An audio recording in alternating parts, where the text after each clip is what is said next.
Sorry. Okay. Specializing in those with attention issues, sensory seeking behaviors, phonological working memory issues, deficits in executive functioning, and autism. Dr. Petrich also offers training for teachers, tutors, and parents in scientific word study based on orthographic linguistics that benefits all students, whether they are neurodivergent or neurotypical learners. Dr. Petrich holds a PhD in neuroscience from the University of Maryland, Baltimore, and is highly trained in both the Orton-Gillingham approach and the structured word inquiry approach. Sara Lee is a literacy therapist based in Atlanta, Georgia, who specializes in writing and grammar instruction that incorporates scientific word study with its foundation in etymology and morphology. She holds a master's in applied linguistics and hosts professional development courses in writing and grammar for teachers, tutors, and homeschool parents, in addition to working one-on-one with students, many of whom have complex profiles. And I am so glad that these ladies are here with this topic that we don't normally talk about, but we really should be talking about. So without further ado, ladies, take it away. Thank you so much. And I assume you will probably keep letting people in. Is that right, Donna? Yes, I will. Okay. So I'm going to be trying to manage the slideshow and a bunch of other things. So I'll do my best. So let me go ahead and go to my PowerPoint. Okay. And then start. All right. I am so glad that you guys are here to talk about grammar with us. Grammar is probably my favorite thing to talk about. And so anytime we get to talk about it and people actually listen, it's great. And so we wanted to talk about the grammar foundations that we have found are important for writing and the writing process.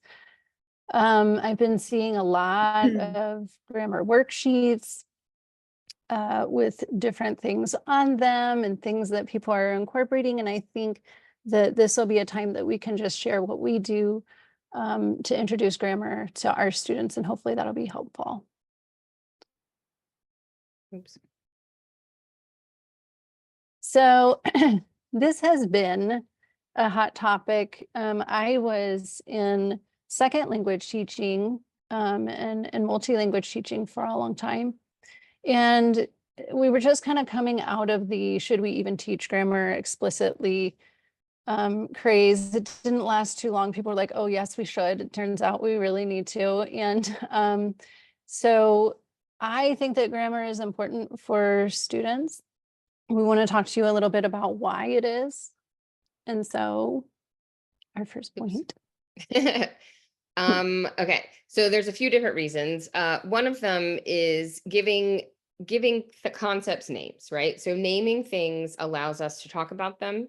Naming things can actually change our perception of that object or that concept. So it's really helpful if you're going to be thinking about them, if you're going to be talking about them, that you're able to give them names and understand what those concepts are. And so just studying grammar, one of the things you're doing is naming things and building a framework for the students to put those in. Yes, we will share our slides with you. I think there should be a way for us to be able to do that, right, Donna? Yep, you're going to send them to me after the event, and I will send them along with the recording. If you send them in a Google document, that makes life a whole lot easier for me. Okay, gotcha. So if you've ever had to learn a second language, you know that you don't know your first language until you learn a second one, right? Because all of a sudden, you are having to deal with subjects and verbs and nouns and predicates and prepositions. And a lot of our grammar words start with P for whatever reason. And we want global learners who are able to talk about grammar as they're learning it. And yeah, so if you don't actually know some of the terminology or the issues that your students are having, it's going to be very hard for you to be able to explain to them how to edit their own writing, how to peer edit. So for instance, if I say something like,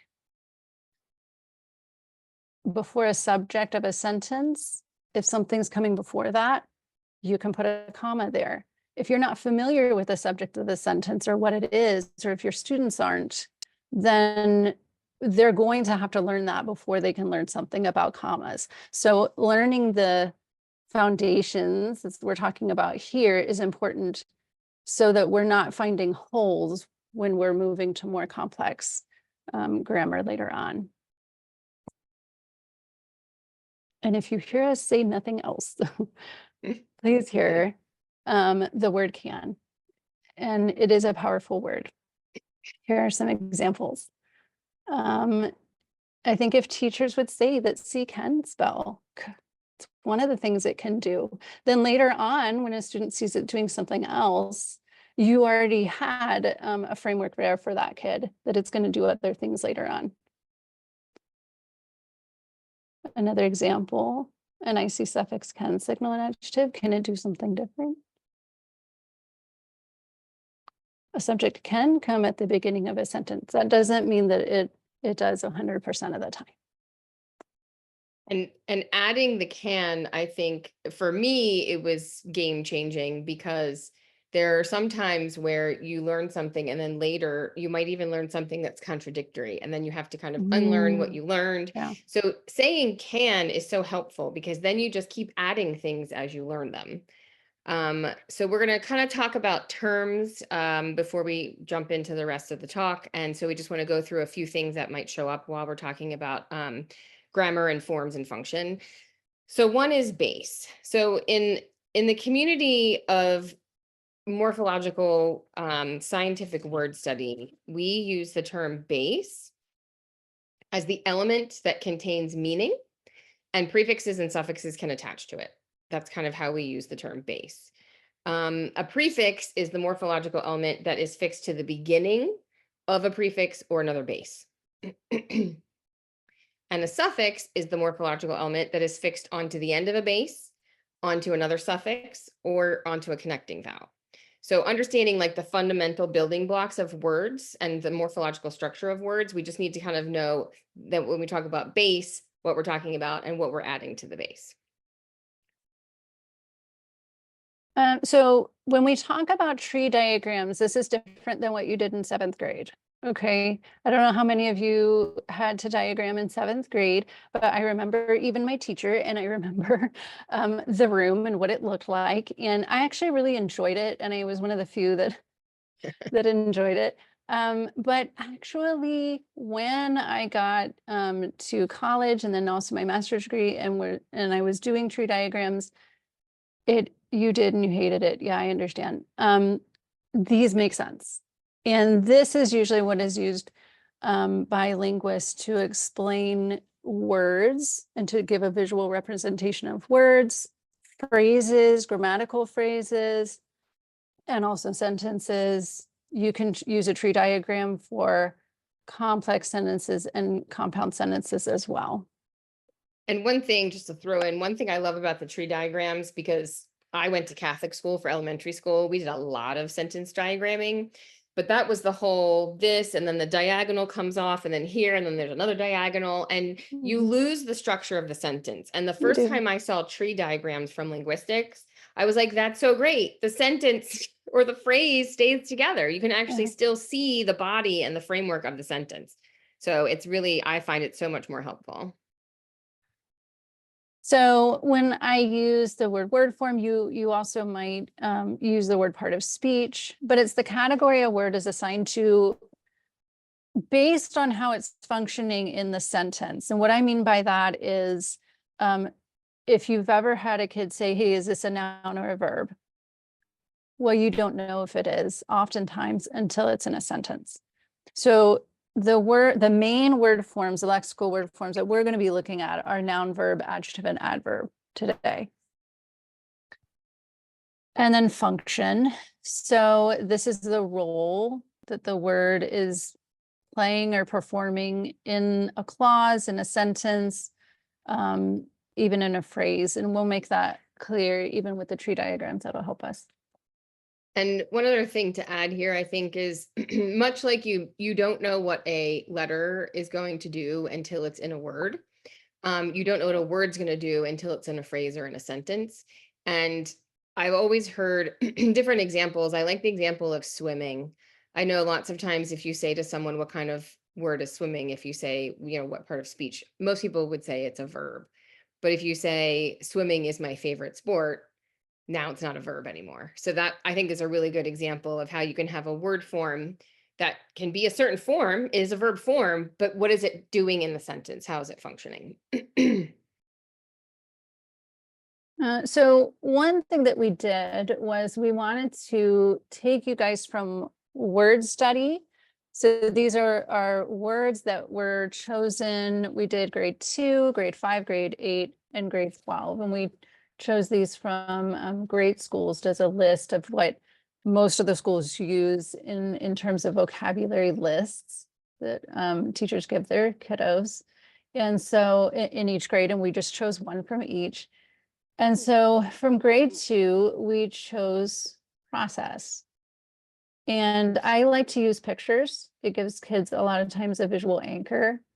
I like to have them draw pictures sometimes. This was a picture I found of a pretty good process.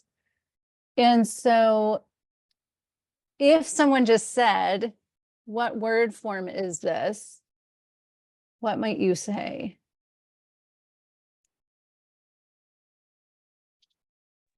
Without context, Mm-hmm. I would guess a noun most of the time, Okay. maybe. I like noun but verb. Okay. Well, we said it can be a noun and a verb. And in a good dictionary, it will tell you what it can be, right? And we will actually link you and show you a good dictionary that we also like. And there's that word can again. There's that word can. What it can be, right? Can be. I often will ask students what a word means, and when I say that, they know that I'm not usually asking for the definition. I'm not a big fan of having students match definitions or memorize definitions, because often they still can't use them, right? So they can maybe recite to you what the definition of the word is, but they still can't use it in a sentence. So I'm looking for students to be able to use it in a sentence, and we gave you an example here. And we wanted to get you guys thinking about related words. Okay, so relatives of the word process.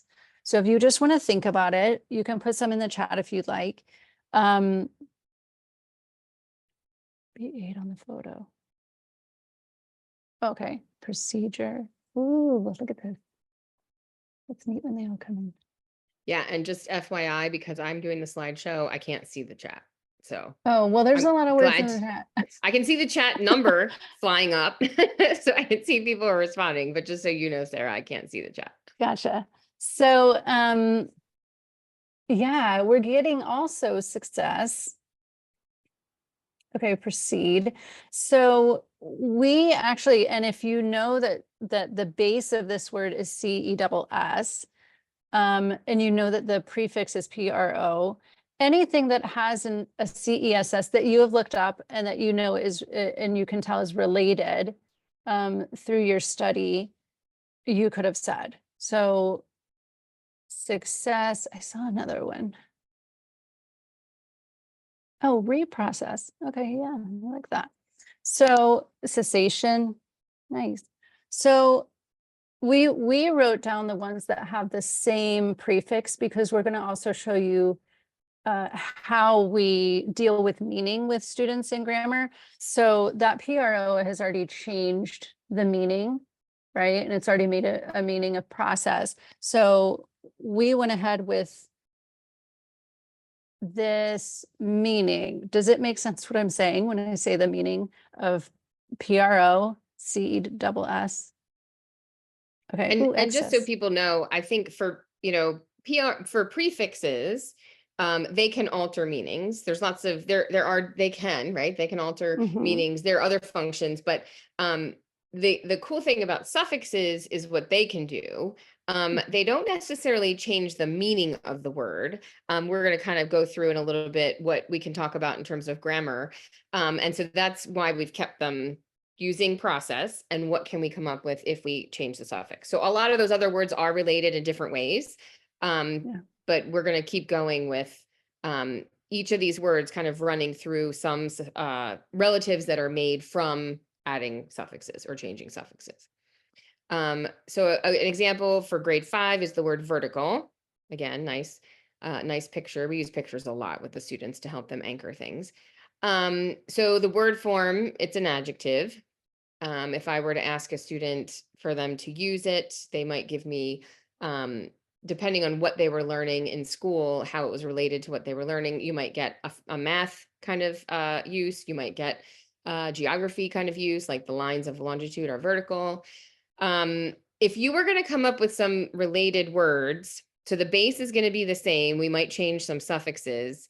What are some relatives to vertical that you might come up with?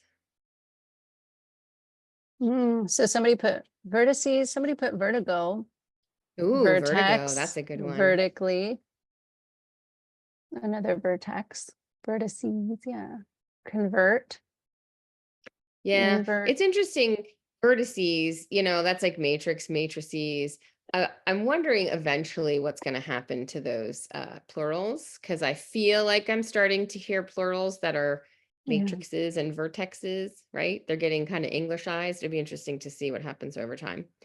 I said octopi to a student the other day and they were like, nobody says that anymore. It's like, oh, okay. And just, I mean, there are lots of things we could put in here that aren't necessarily in the slides, but they come up. And so I'm just to add that, in linguistics, we don't talk about right and wrong. We talk about what's an accepted use or what's an accepted spelling or accepted pronunciation.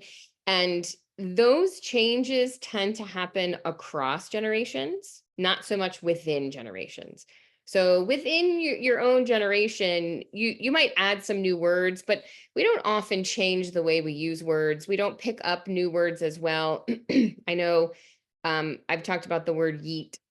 Students have taught me that word. If you try to use that around young people, they will think you're very strange because why are you using that word? The word boomer is one where the definition of boomer has completely changed for young people. And so that's just the use of these Latin suffixes and plurals. I just wonder if those eventually are going to die away. So here two people gave both of these as examples of related words where we've taken the base VERT and we can change the suffix or add another suffix to vertical. So another word that we saw on a word list for grade 8 is significance. Lots that we can do with this word. And that's the picture that we chose for it. The word form, this one actually does have a word form that's an adjective, and it's going to be an adjective. So here's an example from my own house. Oops. No, you're good. So, so related words, what would you say is related? There are a lot that we can, okay, so somebody was ready. McCullough was ready. Signal, design, resign, resignation, signature, signify, and as long as you have done your research and you know that these have the same base. Yeah, good. Insignificant, redesign, signal. So much pronunciation change here too. So some of the related words that we put, I like signer, signal, signify, and significantly. And we'll talk a little bit more about why later. All right, and just as an example for grade 12, intuitive, and the word form, another adjective. An example might be something like, my dog is intuitive. She always knows how I'm feeling.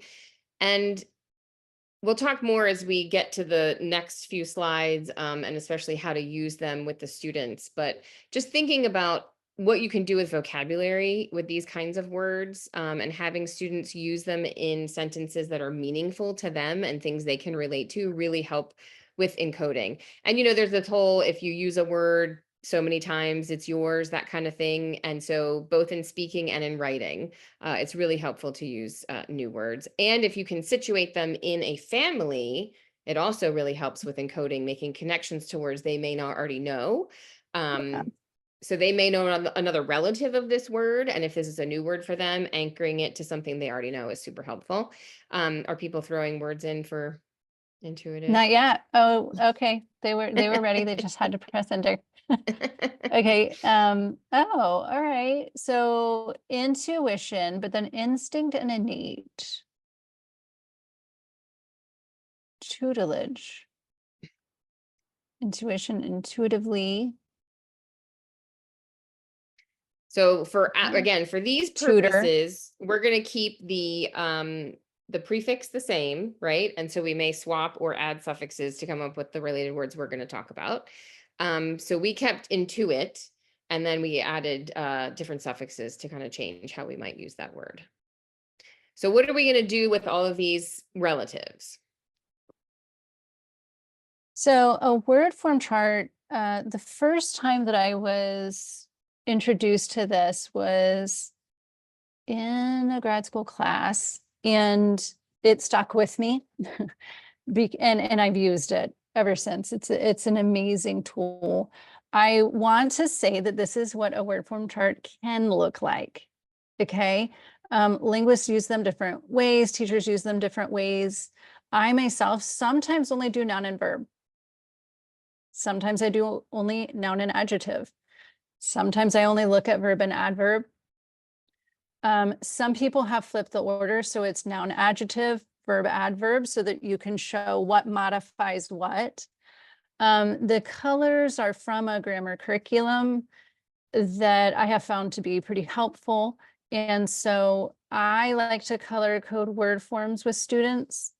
I think it's another visual anchor. And you can see that adjective, the purple is built off of blue, right? And the orange of adverb is built off of red. So it's also showing some relation there in the colors. So here's how we use a word form chart. Do you want to talk about the form in the parentheses first or no? Oh, yes. So this I often do with students. Sometimes students ask me to put it there, sometimes not. I usually do a word form chart when we've already studied what word forms are. And particularly, I would say sometimes students can get by with a noun as a person, place, or thing, for example. Some kids add idea, and then you say something like, is freedom a noun? I don't know, right? Because they can say what they think a noun is, and maybe it works with chair, maybe it works with box, but maybe it's not enough for them, and this is helpful. A noun can be plural. A noun can have a determiner in front of it. A verb can be put in past. So the way that this looks like is box, boxes, cup, cups. For a verb, we would say kick, kicked. An adjective can be more or most. It can be comparative or superlative. And what I mean is you can be more tired. You can be the most tired one in the room. And that's an example of an adjective. Sometimes we don't say more or most in front of it. Sometimes we add suffixes er and est. So pretty or prettiest, right? But we don't do that with something like beautiful. We don't say beautifuler. Okay, and then for an adverb, a lot of times we'll just go with how is it happening? They can also be compared, so someone can run more quickly than someone else. Often lexical adverbs will be formed by the adjective plus an ly. So sometimes I'll put an ly there and remind the students that we're saying can. Oops. Hold on, I'm looking at the chats real quick, Oh, Jen. yeah, go ahead. Well, so someone's asking about freedom. You can put a determiner in front of freedom. right? So the freedoms, also I made it plural, listen to that, the freedoms of the United States versus the freedoms of China, right? Okay, and then, oh yeah, students lost their freedoms. You did a determiner and a plural as well, nice. Can you put a number before it? So a number is a determiner. Well, a number can be a determiner. Can also be other things. But yes, if we're saying 2 pigs, 2 is a determiner. Some of you might have learned that it's an adjective, and I'm sorry. Thanks. Okay, for freedom, I understand. Okay, awesome. We can go. All right, so this is what a word form chart can look like for the word process, depending on the student. You might be able to do more with a student. You might just want to do process. If you're just doing the verbs, you're going to maybe do process, processing, processed, right? The reason I have adjective and participle is because we often, very, very often, use a past or a present participle to modify a noun. Okay, so processed food. Most kids will talk to you about processed food. A lot of them, even very, very young, have heard that term, right? So that's an example. Food is your noun. The foods of the United States versus the foods of Britain, right?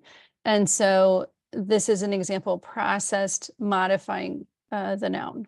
So it would be, I put adjective / participle. And some food can be more processed than other food. Now, not all categories are going to be filled all the time. Okay, there's not always going to be, adverbs often don't show up on this chart. It just depends on the word. And just in terms of, oh, sorry, participle, I was going to say a lot of people, I've come across a lot of people who don't really know what a participle is. And I Okay. think the best way to kind of think about it is it's a verb form that takes part in a phrase. So we have processed, we are processing. So the present one is the processing and the past one is the have processed. So if you can use it in a verb phrase like that, those are your participles. Was there a Yes. question? Yeah. Oh, yes. So interesting that processed can also be the past tense verb. Yes. So that goes back to function. What is it doing in the sentence? I processed my thoughts on my own, right? Now we have a past tense verb. But when we're talking about processed food, we have a modifier. And then somebody put determiner, but I'm not sure why. So process, processor, we can have multiple processors. And procession, you can have multiple wedding processions, I guess. Okay. Oh, what does determiner mean? Okay. Oh, yeah. Actually, maybe we should save that one so that We we can talk can about do when we it get to the tree properly. diagram. Yeah, let's do that. Okay. Jen, did you want to go through this one or do you want me to?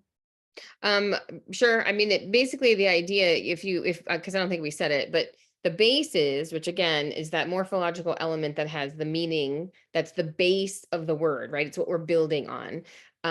That's in bold. So we see the VERT. So we have all the words that have VERT in them.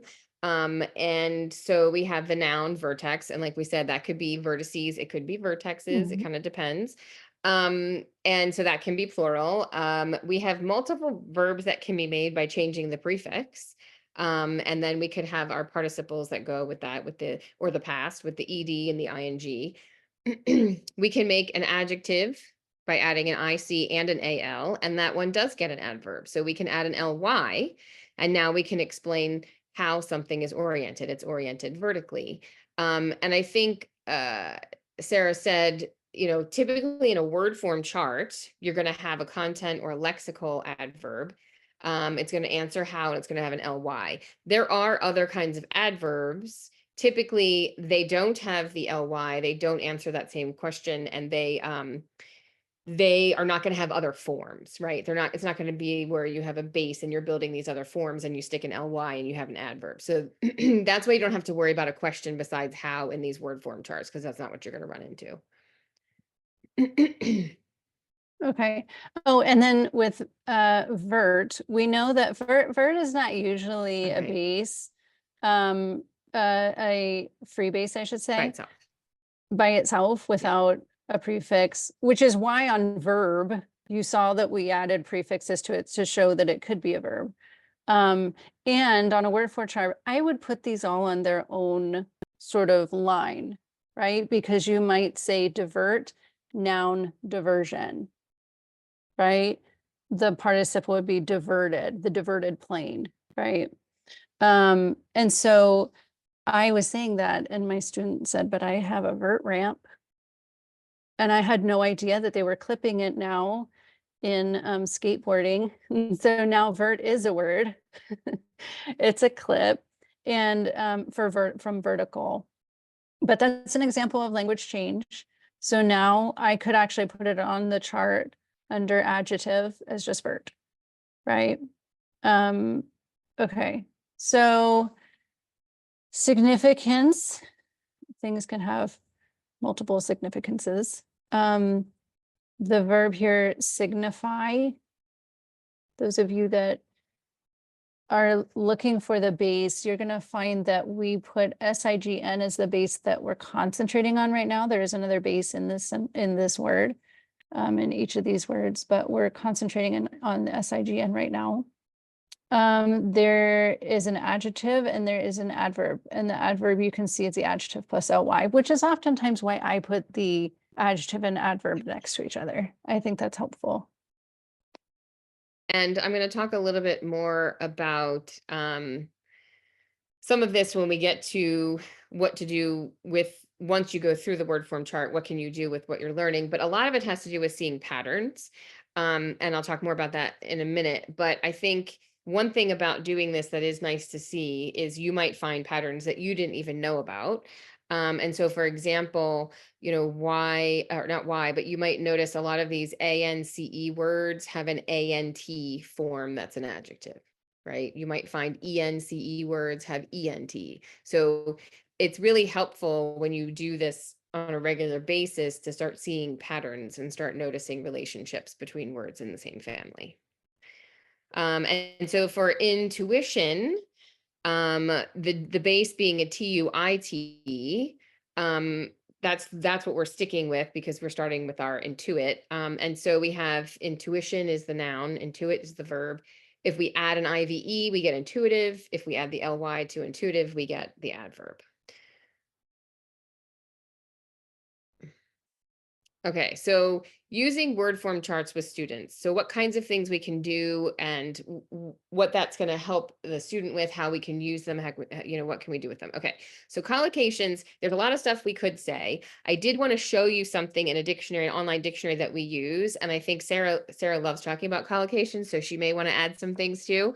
But let me stop sharing just for a second.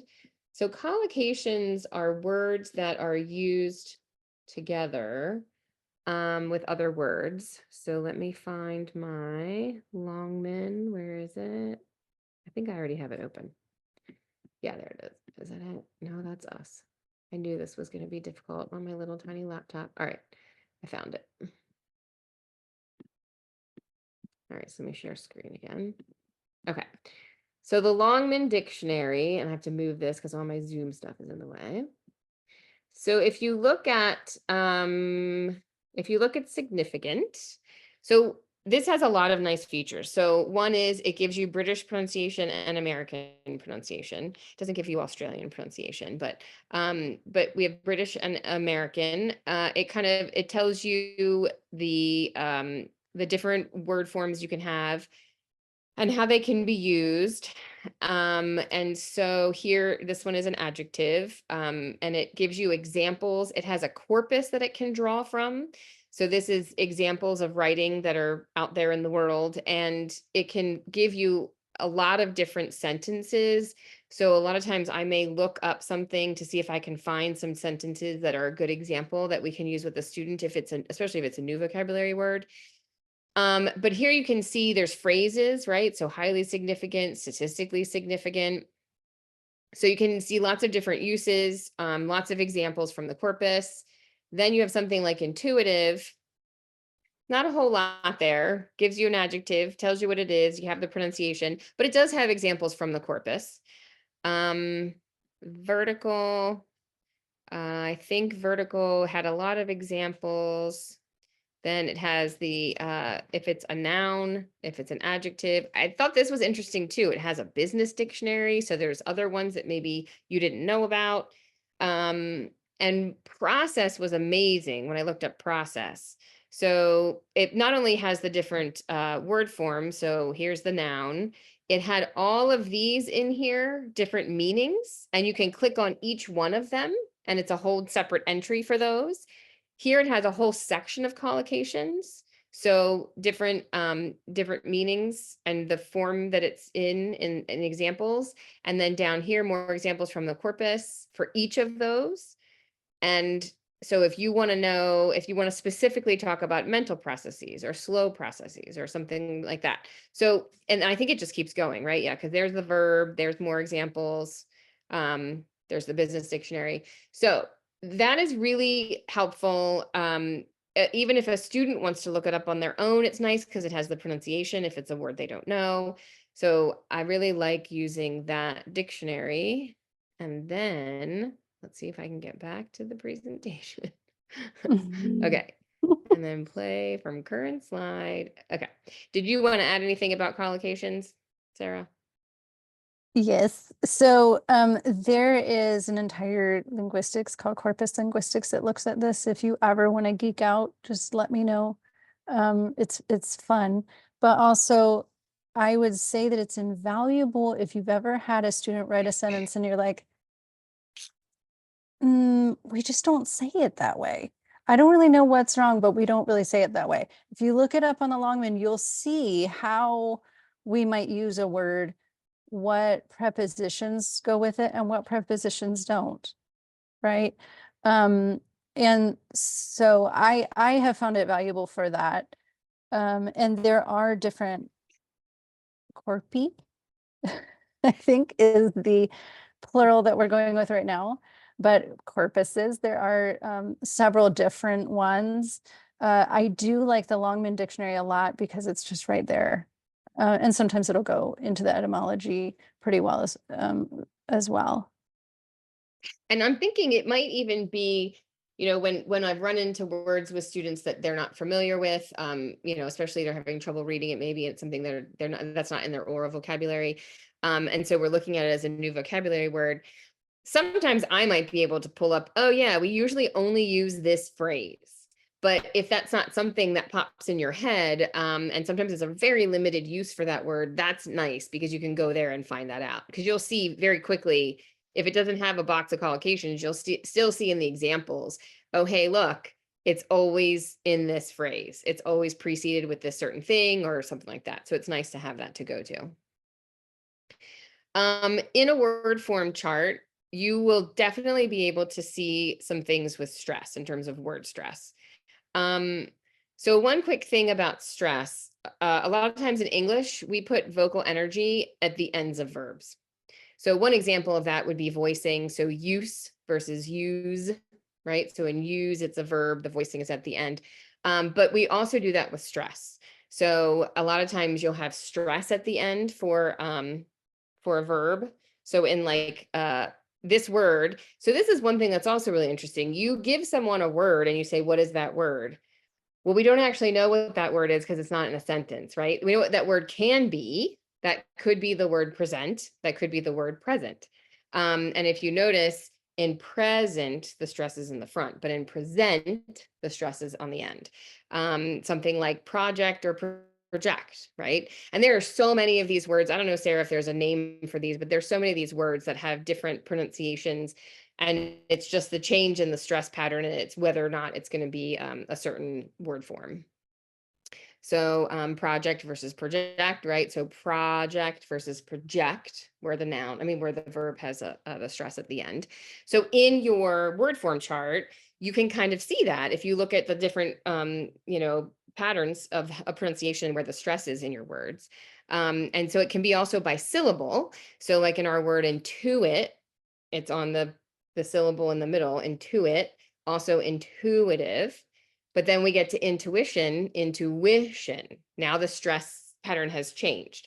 Sometimes that really affects the spelling, or being able to hear what the spelling is. So if you've got vowels that are being stressed or not stressed, if you have a schwa, how do you know what vowel it is, right? If you know the morphological structure, that's very helpful, but also knowing other relatives. And you'll see that in your word form chart. The vowel might be stressed here, but it might be a schwa here, but you know that they're related and they're in the same family and you're encoding them together. So that can really help with spelling patterns too. This one I thought was interesting. So this was an example that obviously this wasn't one of the ones that we did, but I thought about this one because it's a different stress pattern for all of them, right? So apply versus application versus applicable. And when Sarah and I were talking about it, she was like, applicable? And I was like, well, I knew some people do say applicable. I don't know what, if you all think about how you would say it, where you'd put the stress. I looked it up online, and in the Longman, and the pronunciation for Americans was applicable, where you put the stress on the front. But this also goes to what we were saying before about language evolves. It changes over time. That applies. That applies to the pronunciation. It applies to the spelling. It applies to the use, whether it be how it's used in a sentence or whether it be the meaning. So I think especially with words that don't get used very often, even if they're seen all the time, but they're not used in spoken language very often, a lot of times people may not know how to say it, or they may not have heard someone say it. And so a lot of times you might have multiple pronunciations that are accepted because it's just not something people use very frequently and they're not sure how to say it. It made me think of the word harassment. Growing up, that's all I ever heard. But when I got like probably in maybe by my 30s, I heard people saying harassment. And I think that might be more, people can say in the chat, that might be more of a British pronunciation. I'm not sure. But I thought, well, that's interesting. All of a sudden we're shifting the stress pattern. But you can really see those patterns when you have the word form chart, and you can kind of talk about how that's changing across the words. And then like I've said about vocabulary, it's really nice to have one or two words that maybe they know, and you have a vocabulary word that's new. And so putting it in the word form chart, like we said, can anchor to something that they already know, something new. So it's nice if you have one word in a family or maybe two words in a family that are new. So now we've got other words that it can be connected to. And we've got, we're going to be using it. And I'll talk a little bit in the next slide about writing. So all of those things are going to help encode it. So in writing, using words in sentences. So like we said, talking about what it means, not about memorizing definitions, but about having kids use them in sentences, but also writing them in sentences. You can practice collocations. So if you find certain phrases, you can practice writing those, or how to use them in sentences. I had a student one time who definitely she had a pretty good vocabulary, but how to use the words she really struggled with. So a lot of times she might have it in the wrong phrasing with the wrong preposition. She might be using it just slightly off. So we practiced a lot of using them in sentences, so that got encoded really well. Having them write sentences that they can relate to. So what the content of the sentence is related to something that they're familiar with, something that they like. It's very engaging. It's also helps them encode the information that they're learning. And this is a topic we could talk about forever, and I don't want to really go too deep into this rabbit hole, but when you're talking about writing, the word writing, first of all, encompasses a lot of different things for different people. And so there's the mechanics of actually physically writing by hand. And then there's kind of,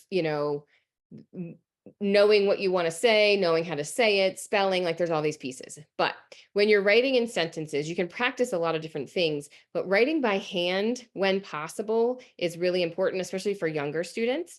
You know, there are studies looking at taking notes, and college students who take notes by hand versus by typing retain more of the information. I think there's definitely something in the motor pattern that's helpful in terms of encoding the information. All the keys are the same, but not all the letters feel the same when you write them. That's not to say you need to make every child write. And I'm nowhere near am I saying that, because I have students that will not write. It is just too overwhelming for them for different reasons. But if they can, it's great if they can do things by hand, especially early on. I think we're finding a lot of kids, if they go to typing too early, they're not encoding a lot of the information that they need, both for reading and for spelling. Did you want to add something to that, Sarah? Just that that's really true. And they're also experiencing fatigue very early. Yes. And not actually even just physical fatigue with their hand.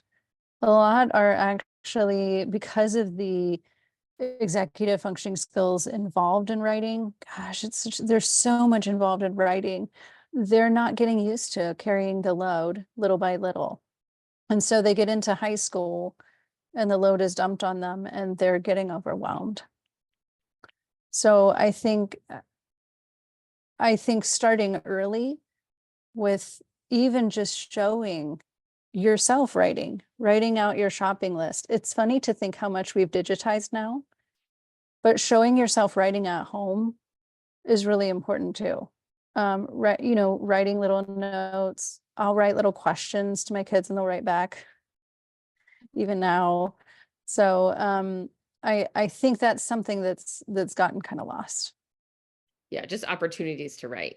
And, you know, a lot of us are in a generation where we grew up handwriting and then switched to typing. But a lot of these kids now are typing, they're starting keyboarding in kindergarten. Which is not a bad thing. No. Learning how to type is fantastic. And like I said, for a lot of kids, it's their way to access expressing themselves in print. That's great. But if we can add writing from early on, that's really helpful. And then for spelling, again, like I said, in the word form chart, you can really notice certain kinds of patterns that can help. So in affixes, how do they function? So we were specifically talking about a lot of the suffixes and changing those out. And those can help change how a word can be used in a sentence. Prefixes a lot of times will be modifying the meaning, and you'll be able to see that not only across a word family, but when you do multiple word families over and over again, you'll start seeing patterns. So one example would be an ly. So we don't start out by saying, hey, adverbs, this is how we make them and this is what they look like. It's more like we do some word families and hey, what do you notice always ends up in the adverb column? You know, do you notice a certain suffix that keeps showing up? So helping them notice these patterns.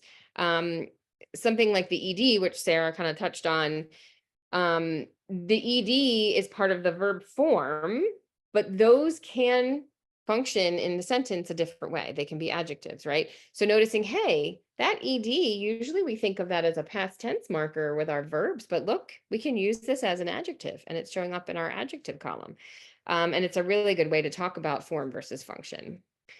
And so like I said about the stress patterns and relatives, right? So once you kind of get used to seeing those differences in stress patterns and having those relatives encoded together, it can really help when you're thinking about spelling, knowing that the morphological structure is the same, and noticing that your stress pattern may change, which may change the pronunciation quite a bit, but our morphological elements stay the same across the word form chart. And I would say we're still looking at examples, right? So I know at least in British English, I believe, and I don't know if it's still this way, but you would say the kindly gentleman. So you're using kindly as an adjective. So if we're using the language, ly can signal an adverb, and we're leaving room for it to function differently, then it's not going to be surprising and we're not going to have to go back and sort of fix ourselves. We're just adding to the story. And I think that's actually important too, in terms of, you know, say you notice a certain suffix shows up in the noun column. Every time you guys do a word family, it's always showing up in the noun column.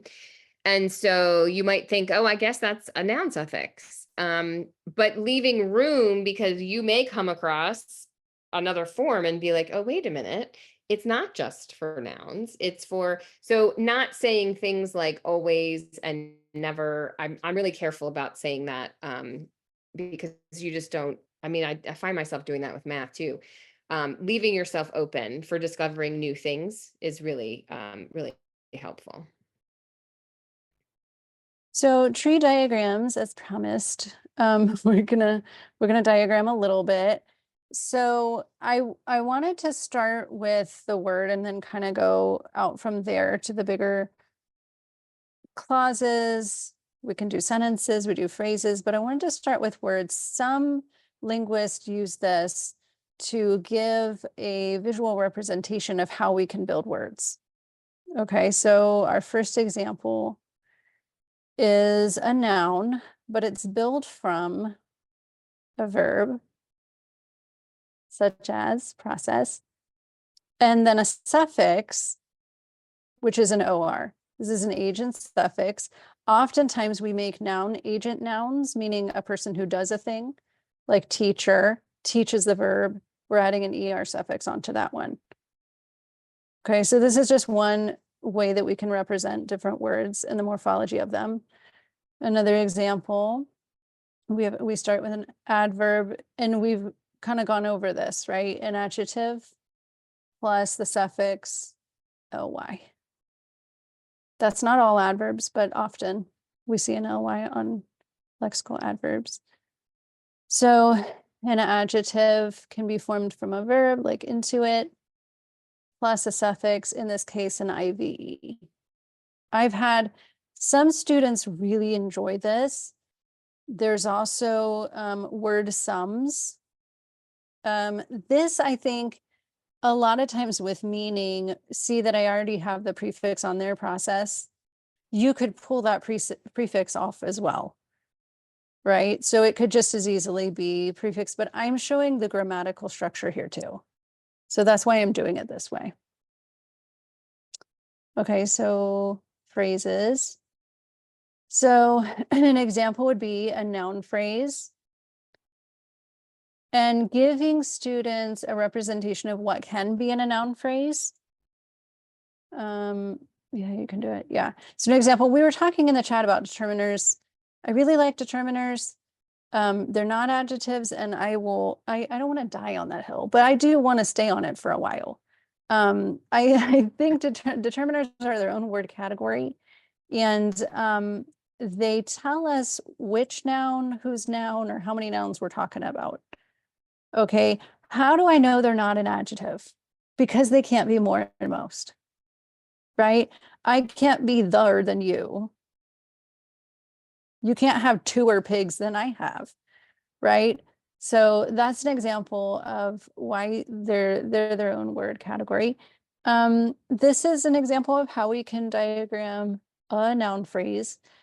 It doesn't always have to have an adjective in it. It might have things other than just a determiner and an adjective. It might not have those at all. It's going to have a noun in it though, right? So there's an example of that. Sarah, someone asked to explain the tree diagram better. Okay, you better. So a tree diagram, and we were talking about diagramming sentences, and I think it'll get a little clear when you see the sentence diagrammed as a tree. And Jen, you can jump in if you want to. Because I know you're talking about students using them. So I would say that this is a visual representation of a process that a word, a phrase, or a sentence goes through. Okay, to be a word, a phrase, or a sentence. And so we're really pulling it apart. Think of the morphology in a word. Think about that same structure being able to be broken down by phrase and by sentence.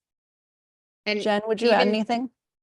Yeah, I mean, even thinking about, so much like we don't know what a letter or a grapheme is going to do until it's in a word, and we don't know what a word's going to do until it's in a phrase or in a sentence.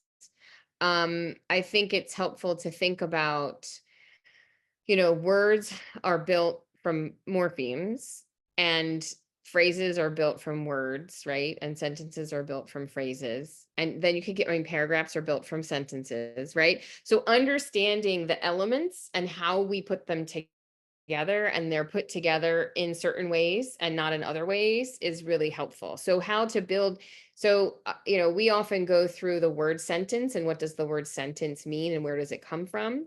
And it comes from the Latin root that has to do with sense. A sentence is something that makes sense. And understanding that a sentence is made up of a subject and a predicate.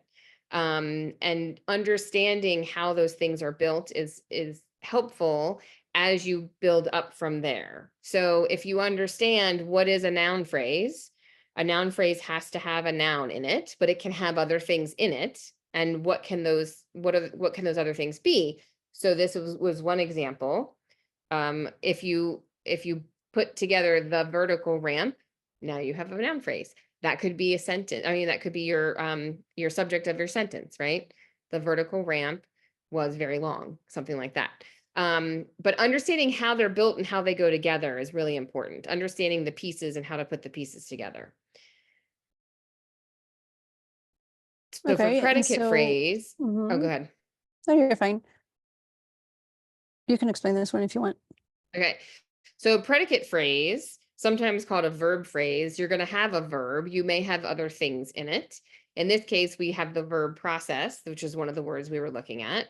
And then we need a noun phrase. And so in this case, our noun phrase is just a noun. What are we processing? We're processing thoughts. So that noun phrase could have a determiner and an adjective and a noun, right? So understanding though that the predicate phrase is going to have the verb and it could have a noun phrase with it. Then we can use these phrases to build sentences. Okay, so sometimes I actually start here. So I get a lot of students that don't know when a sentence is a sentence. And I do go through studying the word with them so that they know that sentences make sense. But I have found that when they diagram out the sentences, that they see the structure so much more clearly. They're seeing that there's a noun phrase, they're seeing that there's a predicate that's telling us about the noun. And if you study the word predicate, you'll see the word tell or declare in there. And so we're learning something about the subject phrase or the noun phrase. And in the chat, somebody asked if there is a reason to use predicate phrase over verb phrase. No, I mean, maybe, depends on the student, right? If they need the word predicate, you could put subject phrase and predicate phrase, you could put noun phrase and verb phrase, and you'll see linguists do it many different ways. So here's an example of a sentence. You're going to see a noun phrase, and when you see a triangle like this, that means that I'm not focusing on every little thing in that particular phrase. Okay, I'm not pulling out determiner and noun. Maybe that's just not what I'm doing right now. Could I? Yes, I could put determiner the, and I could put noun children. But I'm just focusing on the phrases and that they're making up a sentence. That's my goal of this actual visual. And then the predicate phrase, I did the same thing. Could we pull it out? Yes, we could. We could pull it out into a verb, into a prepositional phrase. It really just depends on what you're focusing on with the student. All right, so I think that's it as far as the presentation slides, right? Yeah. Okay. So I think if people want to, it might be helpful to talk about, well, first, if we have questions, obviously, but also maybe to even talk about some sentences or some phrases if they want more examples, or if they have questions about how to diagram them. Yeah, and I was thinking we could diagram some sentences together. If that's just too much geeking out for you, you just let me know, but I would enjoy it. But also I will say, I do not have the students come up with the sentences that we diagram. Why? because they give you long, really elaborate sentences that they're not ready to often study because you haven't gotten that far. That doesn't mean that I shy away. So a lot of times I'll just go, darn it, I shouldn't have done that. And then I'll do it anyway, show them. And then they're like, whoa, let's go back to subject and predicate, right? So not a big deal if you do, unless you really haven't gotten yourself to diagramming complex sentences yet. But I usually Makala has guide a that. good, Mhm. Makala has a good question. She said, I hear many people say that the research says you should not study grammar in isolation. My understanding is that diagramming sentences is studying grammar in isolation. Curious your thoughts on when to study grammar during the act of their writing and how to do sentence trees and how do sentence trees come into that? Oh, okay. So, oh gosh, I have such a long answer, but let me try to abridge it. So there was something that just came out of the national curriculum in England. I don't know, in the UK, I'll say. I don't know if you guys follow that, those of you that are there. But it came out that they were using grammar, goodness, worksheets. They were accurate grammar worksheets, and they were isolating grammatical structures, and it didn't actually help students writing. Now, they were already getting the grammar that was in the national curriculum. There were no students that were not getting grammar at all. So what the researchers said was, oh, it didn't really boost them up if they got extra grammar in isolation, right? Now, what people said about that was grammar instruction doesn't help writing. That's not, there were no kids not getting any grammar at all, right? So that's not what that said. I think that grammar in isolation is not what people are making it. I think that when you are testing grammatical structure and you are never having students use it, they're not going to remember a lot of it. If you just prepositional phrase, here's what it looks like. Here, why don't you go ahead and label it? Why don't you underline this first and this twice? And they're not writing prepositional phrases. I actually really don't care if they can tell me what a prepositional phrase is if they can't use them. So what could we do instead? That doesn't mean that we don't pull out a sentence that either I have written for the student, usually that has to do with what they like, right? I have a student that's crazy about Harry Potter right now. So all of our sentences are about Harry Potter and Dumbledore and all of that. And it's engaging for her. Her issue was she was writing sentences just fine. She just never had any end marks because she really didn't know where the sentence ended, right? I pulled it into a word form chart, sentences that either simple sentences that she had created or sentences that I had made from her sentences to be a little bit more simple. And then she realized, oh, there's the subject, there's the predicate. Here's what we're learning about the subject, being told about the subject. That's a sentence. And then she went back to her own paragraph. Don't you love it when you don't even ask them to? And started putting in sentences, periods, question marks, exclamation points, right? So I would say that isolation can be helpful, but not if they're going to write whatever you're having them do. I had a student doing a positives. I said I was going to abridge myself, but this is the last thing I'll say about it. But I had a student doing a positives, and I think he used them like 3 times when he was explaining something to me. So I just wrote them down, but he kept failing at it in his little grammar quizzes. And I was like, look, you're using them, right? Was it hard for him to label them? Yeah. Did he need to label them? I don't really think so, because he knew how to incorporate them into his writing, right? So I guess it goes back to the goal, and it goes back to the need of the child. Okay, I'm done. Well, Sorry. and that's always backing out to what is your goal is always helpful, right? What is the Mhm. goal here? And sometimes the goal might be they're struggling with something and you want to pull it out and isolate it so you can talk about it. Yeah. Sometimes the goal might be having them use something in their own writing. Like Sarah said, sometimes you can take something they wrote and maybe simplify it a little bit. So I was trying to look here too. Somebody else asked, oh, determiner. Somebody was writing notes, and they just wanted to know again what a determiner was.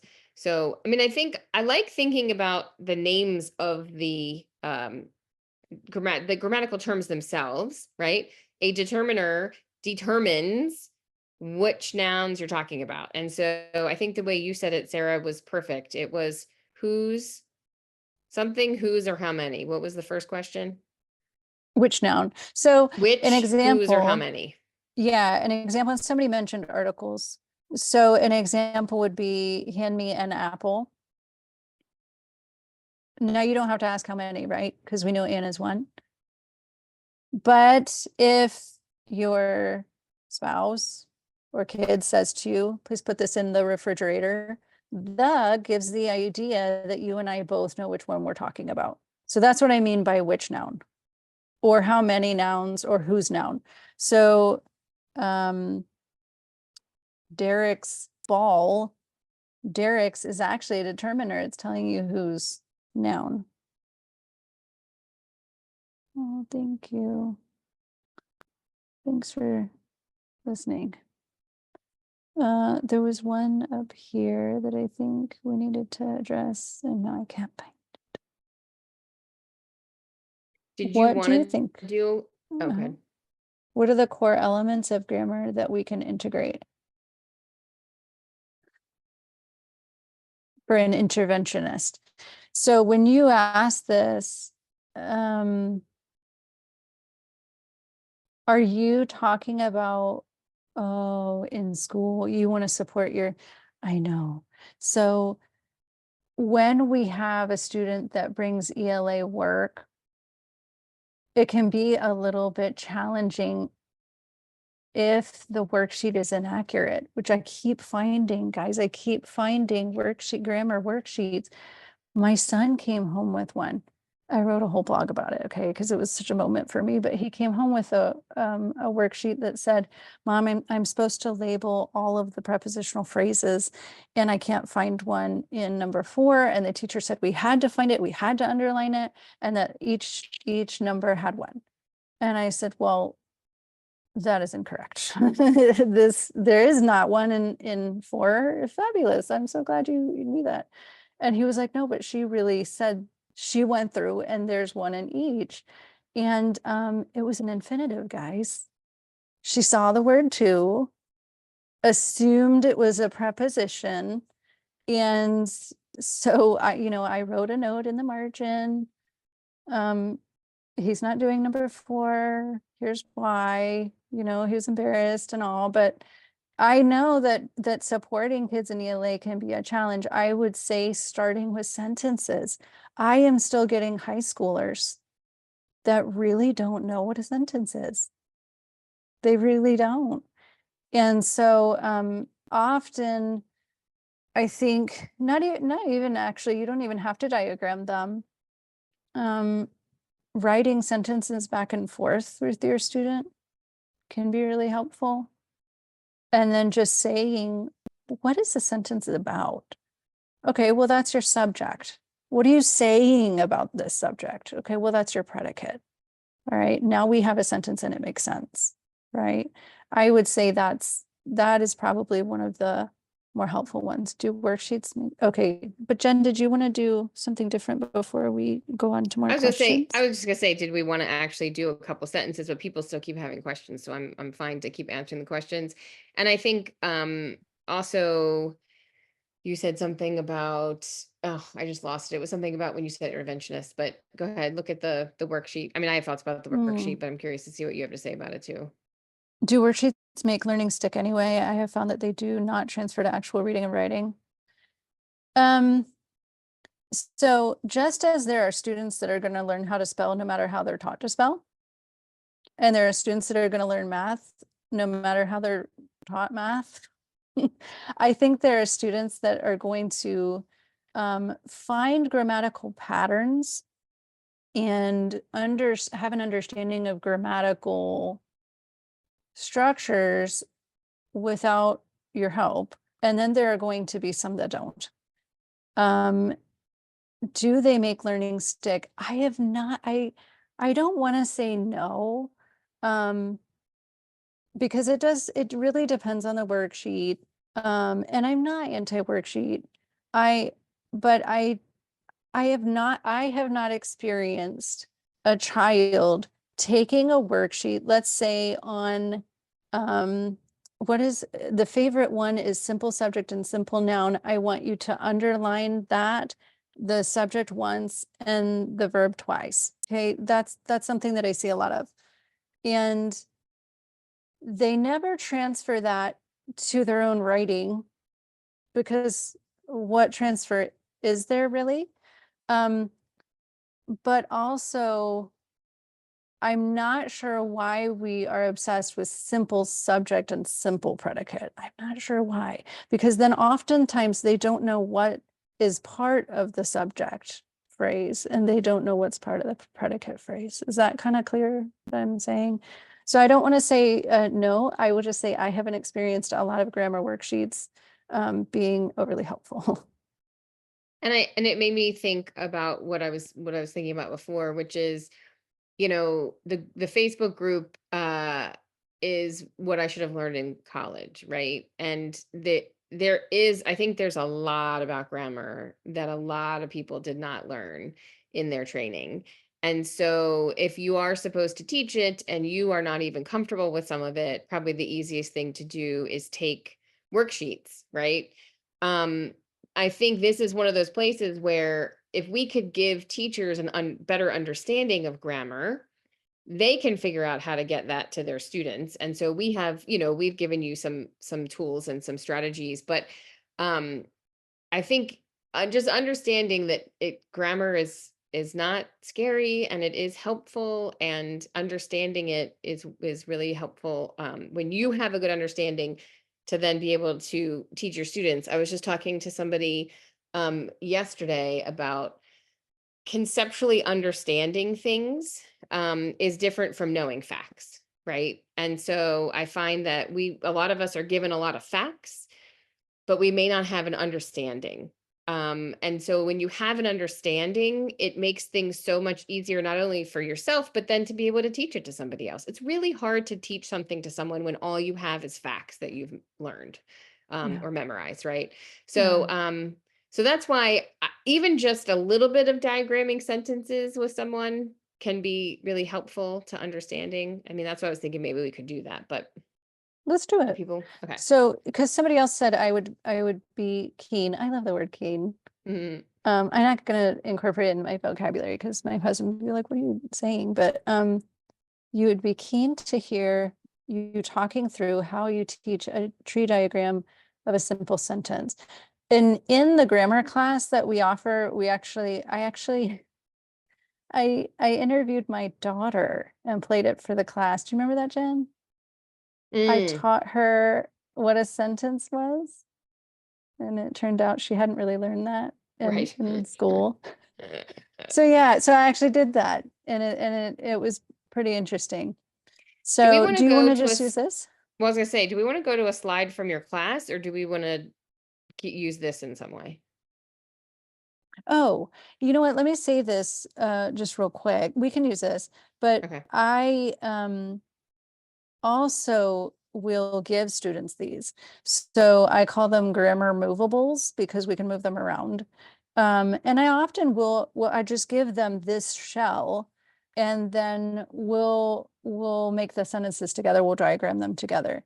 But let's come up with a sentence first, Jen, and maybe write it like at the top and then come. Yeah. So Actually, I should have done this. Hold on. you're so good with PowerPoint. Not really. I'm all over the place. I'm gonna have to put it down here. All right. So let's make our sentence down here. So what do we want our sentence to be? Okay, so Um, Anyone have a sentence? Do you want to make up a sentence? sure. I always have sentences, but if somebody wants to put one in chat, we'll do it. And we're starting with, oops, and we're starting with a simple sentence. Okay, so Jen, let's us do one. We'll Okay. just do and let's start with a singular. So let's do my dog.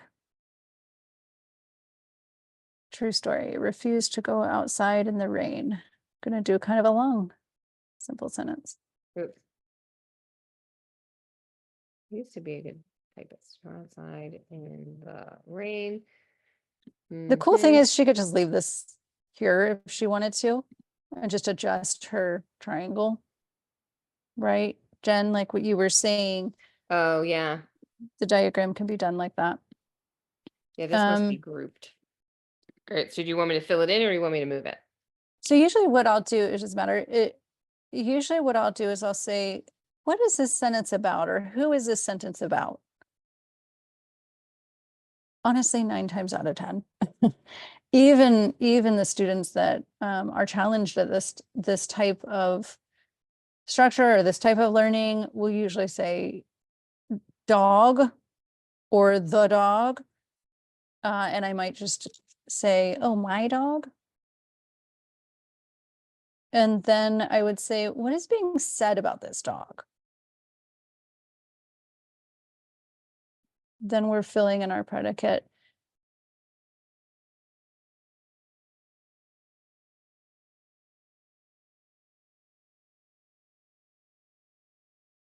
You're doing great. I know that's annoying. Okay. Now, what else could we do with this? We could say, what's the verb here? Right? What if we wanted, and then we can change it around. What if we have more than one dog? What are we going to do? Then we're going back to how to form a plural, right? Nouns can be plural. Okay. Now, compound sentences are not very difficult. They just get wide. So I don't know. Do you want to do one that's, ooh, let's do a little bit more challenging, Jen. Okay. Let's do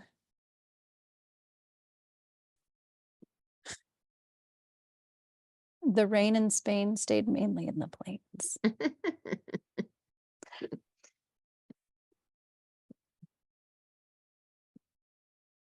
Would I leave the period?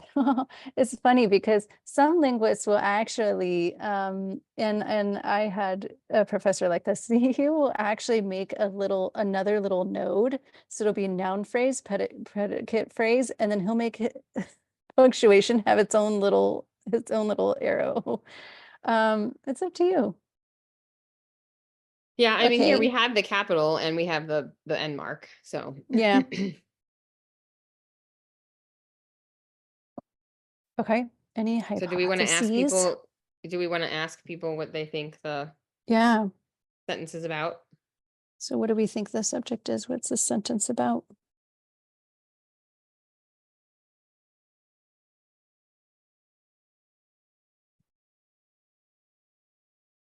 All right, can you see the chat? Yeah, so we're getting sort of a range of answers. So some of you are very trained to give the simple subject, rain, and some of you see that the prepositional phrase in Spain is part of that subject. So the rain in Spain. Okay. Oops. Which rain am I talking about? I'm talking about the rain in Spain. Okay, and then that would make our predicate. What are we learning about the rain in Spain? That it stays only in the plains. Isn't it plural? Is Oh, it plains? plains. I don't know. I'm listening to her sing it in my head and I think it's plains. Mm. No, it's plain, isn't it? Okay, it really doesn't matter. I don't know how many plains there are in Spain. Yeah, I hear one, but Do yeah, I you? mean, I think actually that's a really good one because I think you're right. I think if somebody was looking for the subject, they'd be like the rain, right? Especially because it's first. But when you say, okay, what are we saying about the rain? That's when you think about the verb stays mainly in the plane, and then you have this in Spain.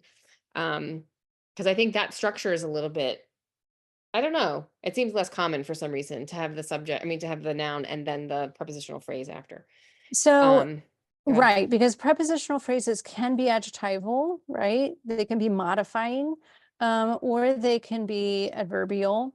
So telling us where it stays in the plane is telling us where it stays. So that's adverbial. And then in Spain, it's actually describing the rain, not where it stays. Is that kind of clear? We also, we actually do it more than we think, right? The man in the yellow hat Mm. was holding hands with a monkey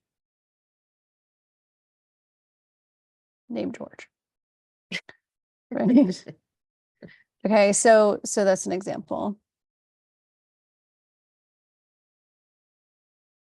Do people want to break down phrases or do a funny. complex sentence or a compound sentence?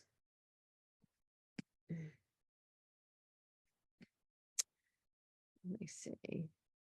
We're talking, sorry, I'm looking back in the chat too. Yeah, find- I see if the verb is refused, what is to go? So that might be a good thing to address. Where is this? It's above all of the rains and the rains and Spain's. Oh, ooh, you want to talk about that? Let's talk about that. Oh, the to go. Yeah, I think that would be good. Sure.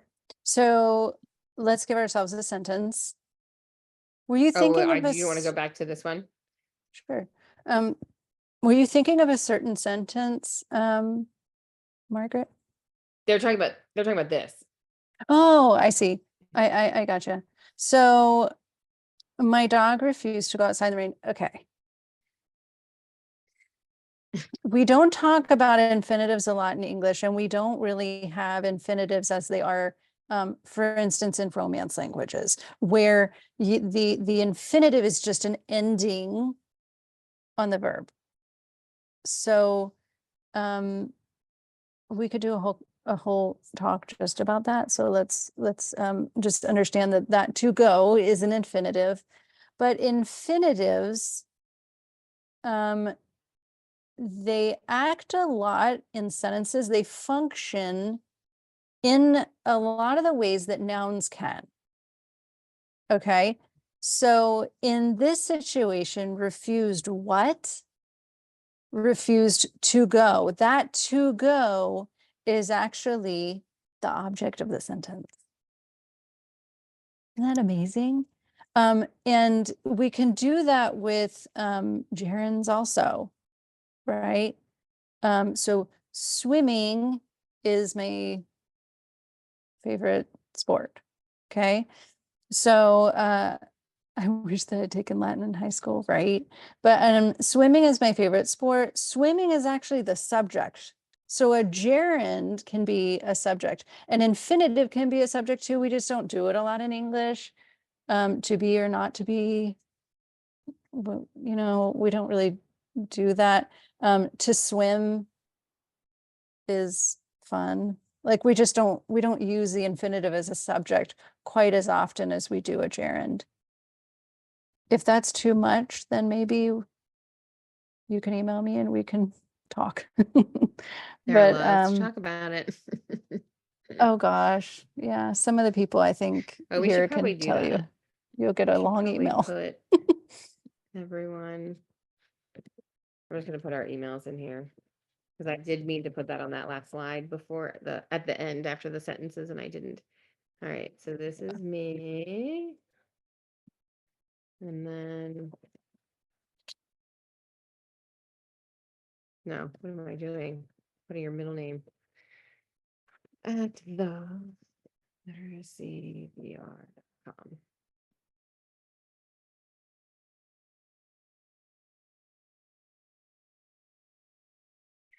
So I think that's a good place to wrap up. It's been about an hour and a half, and we are so thankful to have all of you here.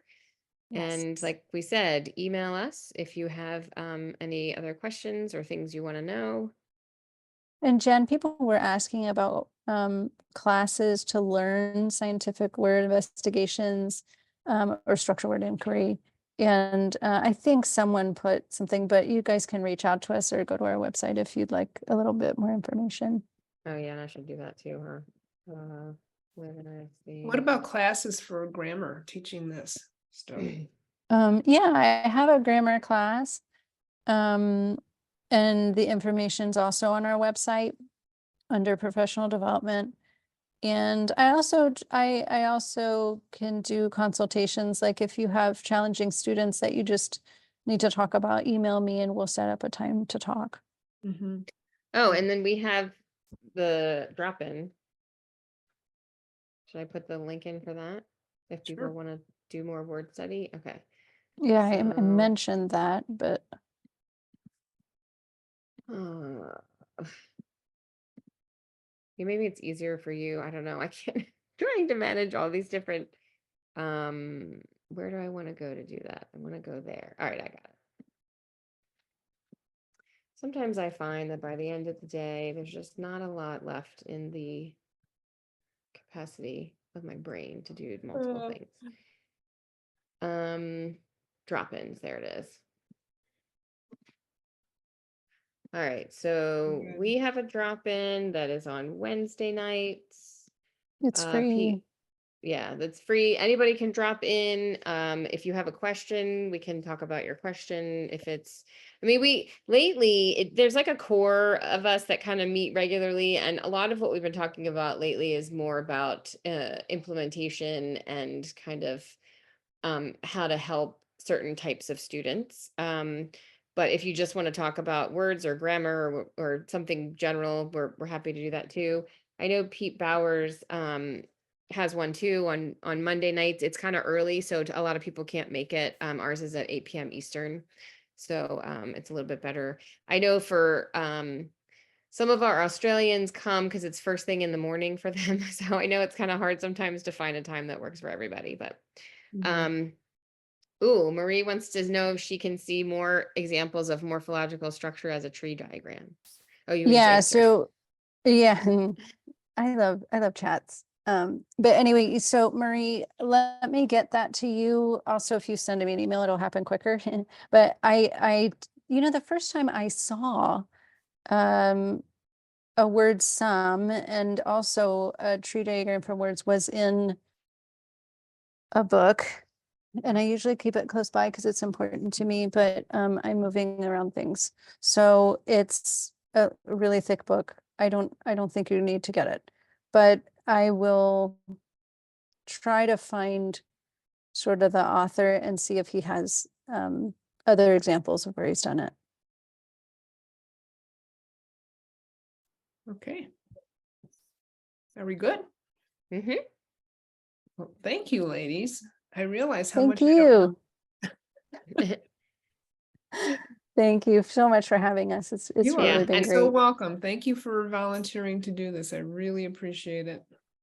Yeah, it's nice. It's fun. I always love hearing questions from people is helpful because it kind of helps us understand what is needed. Mm, And I think that's why when we did this at IDA, it just seemed like there was a big need for making the connections between all of these pieces. So yeah, so I'm and if people are watching the video of this, if they weren't live and they have questions, they can still email us. I think you get the chat if you get the video, right? I I will think so. add it. Yes. Okay, because I think if they have the chat, they can look at it for our information. Yeah, I will add it. Normally I don't, but this one had a lot of information in it, so I will. Okay, awesome. And Thank you. you're welcome. And if you folks need a certificate of attendance, don't forget, it was at the beginning of the chat, but let me put it in again. So you can have that, and I'll just hang on here for a while if you guys wanna. Everyone can leave unless you want this link. Okay. All right, thanks, ladies. Have a Thank you. Thanks. Bye. bye-bye. Bye.